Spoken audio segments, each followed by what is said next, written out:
Michael Sean Fitzpatrick is a Los Angeles musician who is the lead vocalist and principal songwriter of the neo-soul indie pop band Fitz and The Tantrums. Fitz and The Tantrums were heralded as a band to watch in an April 2011 profile in Rolling Stone.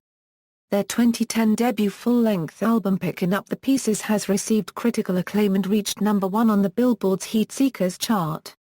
They have performed their hit single MoneyGrabber on ABC's Jimmy Kimmel Live, on TBS Conan and on NBC's The Tonight Show with Jay Leno.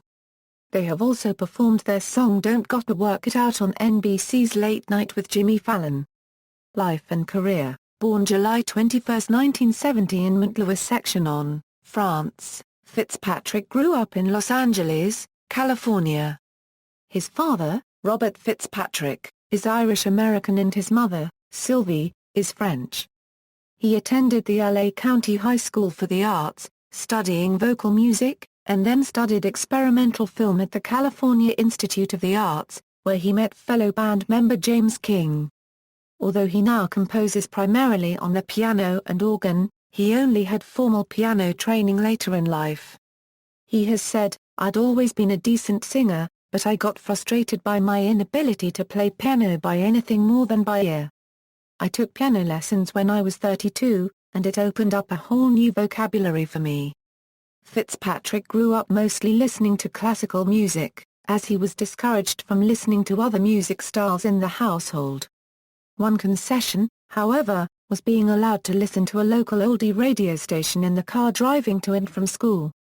After college he worked for many years behind the scenes as a sound engineer for producer Mickey Petralia, who produced Beck, Ladytron, Flight of the Conchords, and the Dandy Warhols.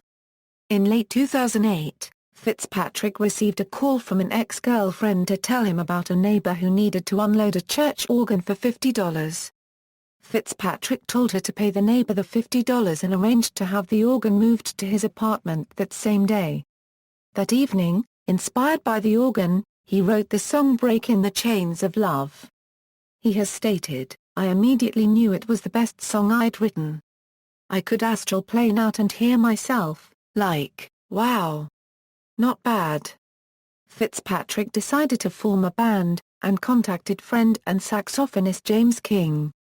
Through phone calls they assembled the band, with King recommending singer Noel Scaggs and drummer John Wicks, and Wicks in turn bringing in bassist Ethan Phillips and keyboardist Jeremy Ruzema. The band met for its first rehearsal a week later and instantly clicked. In interviews he has emphasized his eclectic musical tastes. He has said, "We, the band, all have a love affair with soul and funk music. For me, unregistered trademark S obviously Otis Redding, Marvin Gaye, The Supremes, all that stuff. My musical taste runs the gamut from Radiohead to Zeppelin to Major Lazer. My older brother was really into 80s new wave, so a lot of the first records I got to borrow and steal were his." In May 2013, it was announced that Fitzpatrick was expecting a child with his girlfriend, actress Kylie Defer. Defer gave birth to their son, Theodore Ignatius Fitzpatrick, in September 2013. References. External links: official website,